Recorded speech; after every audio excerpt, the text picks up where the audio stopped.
салому дуруди бе поёни сори якояки шумо дӯстдорон ва алоқамандони варзиш.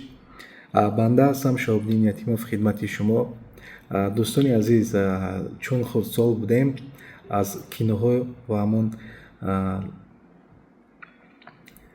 маҳорати олии бигем актёрҳои дунё, яъне лаззат мебурдем.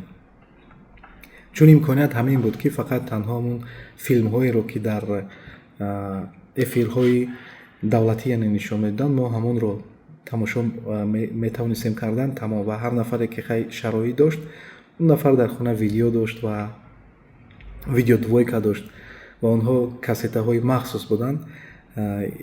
ин он қадар фосилаи дур нест. Албатта дар синни соли мо ҳамагон ин марҳиларо аз сар гузаронданд ва манзур чи аст? Манзур он аст ки ҳама дӯстдори варзиш буд. Яъне ҳар филмҳои Жан-Клод Ван Дам, Марк Дакаскос, Джет Ли, Джеки Чан, хоб Боло Янг, хоб бисёр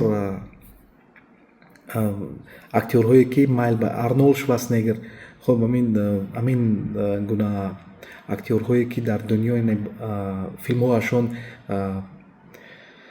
вобаста ба варзиш буд, ҳамагон албатта онҳоро тамошо мекарданд. Ва он ҷо мо бештар дар филмҳо яъне каратеро медидем ва аз карате зиёд мо намедонистем ки дигар навъҳои варзишам ҳаст, масалан ҷуйҷитсу, греплинг, хоб дигар навъҳое ки имрӯз дар тамоми дунё яъне ки маъмул аст ва аз рӯи ин навъҳои варзиш бачаҳои тоҷик албатта ки ҷойҳои намоёнро гирифтанд. Ва он ҷо усулҳои аз карате ҳам усулҳое буданд ки мо ангушшумор медонистем, масалан вертушка, хоб маваши гел, ин ҷебу бекфист, ин чизоро ҳеҷ ка намедонист. Рости гап.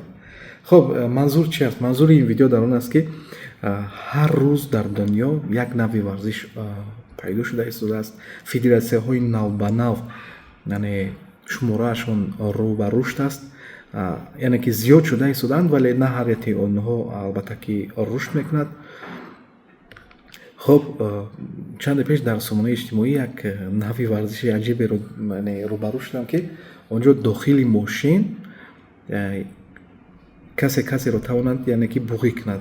Хоб видеоро мемонам, яъне шумоам тамошо карда бошед ва бибинед ки чӣ гуна варзиш дар дунё рушд карда истодааст ва дигар имконияте намеёбӣ ки аз кадом нави варзиш яъне маълумот гирию ба бинандаҳо яъне пешкаш карда бошӣ. Хоб тамошо мекунем. And we're off.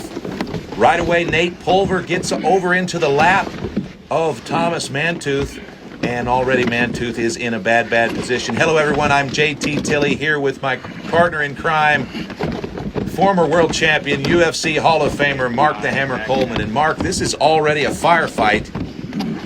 Yes, sir. These guys are going at it. Nate took the top position, but let him get out of it. And here we go. They're going at it face to face right now. Lots of heavy breathing inside the car. Guillotine. Working for that guillotine. Mantooth very strong, very good shape, but this is his first time inside of the car at Karjitsu. He is a monster.